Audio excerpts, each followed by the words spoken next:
Hey everyone, and welcome to the channel. So in front of us, we're going to take a look at the 2024 BMW X4 xDrive30i.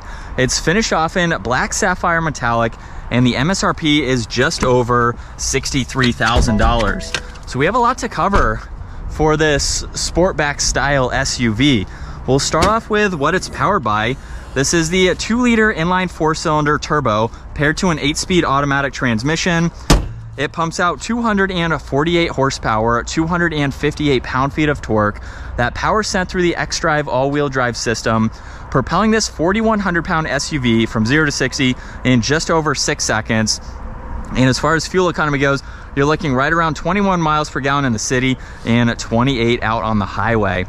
Now, as we work our way to the exterior styling, check out the design for this kidney grille. I really haven't seen another BMW model with it as high and as narrow, so it fits well for this model. There's a forward-facing camera, active grille shutters, really cool design for that mesh. This also has LED lights up front, all the parking sensors, and a lot more cutouts in that lower section. A lot of cool contoured lines as well to really give it more of that sporty appearance, along with the crisp lines that come down the hood. Now, this also has a really nice set of blacked out wheels with that multi-spoke design to them. There's also a trim piece just behind that, body colored side mirrors with a camera and that turn signal. There's a sunroof up top. All of the window trim is blacked out, and then very crisp lines that run down the side. Now, like I mentioned earlier, this is more of a sportback design to it, not a traditional style SUV like the X5. There's a few around here. So you have that nice sloping rear glass to it.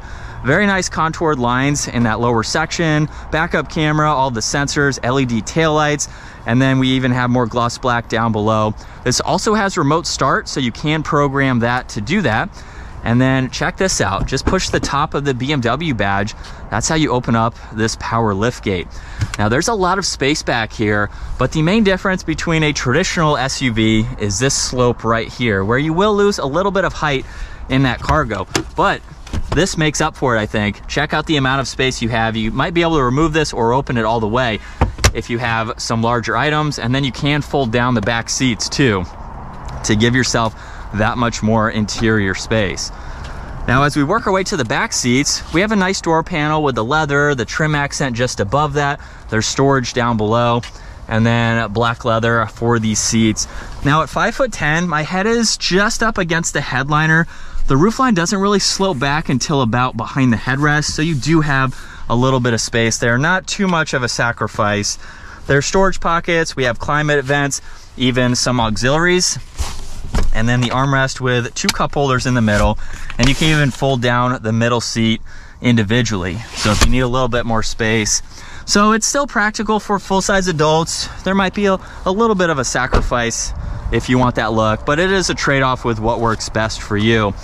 Door panel up front is just like the rear. We have memory seating controls, the liftgate release, and even the power folding side mirrors. And then same design for the front seats with that manual adjustment for your leg support. Now let's fire this up, and we'll move on to the leather wrapped steering wheel. It is heated. Cruise control settings on the left side. Right side gives you volume, tuning, Bluetooth, and voice commands. Paddle shifters are behind it as well. And then for the gauge cluster, you have a few things that you can scroll through by using the button on the top of the turn signal stock. This is what I'm going to call the older BMW technology, since we have that solid screen in a lot of the newer models, but it's still an easy setup to use. I like that the map is front and center.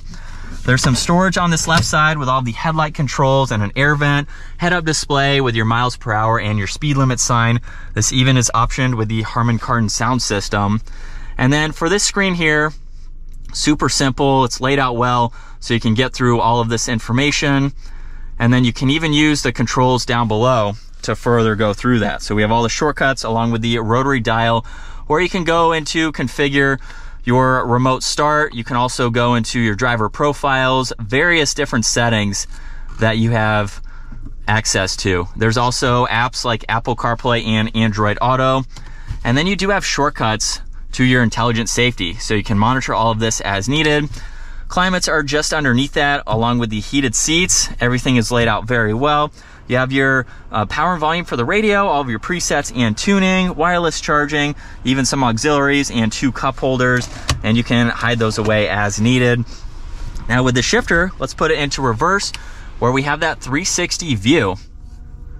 So you can go into the surround view and you can see around this entire vehicle. So it gives you that much visibility. There's the car wash setting too, and then we have drive. And if you push on this button, that gives you access to the forward-facing camera. Now there's traction control, parking sensors, engine start stop, and then you have a few driving modes depending on the throttle response that you were looking for the day. There's a downhill assist, auto hold, and the e-brake. A little bit of storage in the center armrest, as well as the glove box. And then up top, we have all the dome lights and the adjustments for that sunshade and sunroof. And even with that pillar over there, you still have plenty of visibility over both shoulders. And from sport mode, second gear, here we go.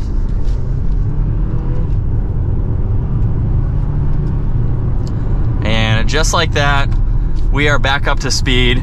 Very smooth in the shifts too.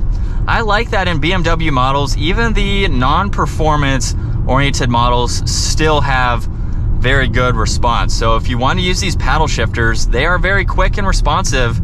So you can definitely use them if you just want to have some fun behind the wheel. But now that we are behind the wheel for this $60,000 X4, it's a great SUV. I'm not trying to be biased since I own an X5, but I've only owned it for a few months now. I really haven't had much ownership experience aside from driving all of the BMW SUVs, and that's what made me want to purchase one myself, because they're just super fun to drive, very refined feeling. I will update you guys once I've owned my X5 for several months to see if there's anything that I don't like, but so far I don't have any complaints with mine, and this seems to drive very similar to mine as well. So yeah, plenty of space, not really on the towing side. So if you do want to tow, you'll have to go with the X6 or the larger engine, so that way you can do that. But other than that, it's a really nice vehicle to drive. And that is going to wrap it up for the 2024 BMW X4. Once again, huge shout out to Hendrick BMW Northlake for providing this for me today. Check out their website, that link is down below. And if you enjoyed today's video, give it a huge thumbs up and consider smashing that subscribe button so you don't miss out on our daily uploads. I will see you all in the next video.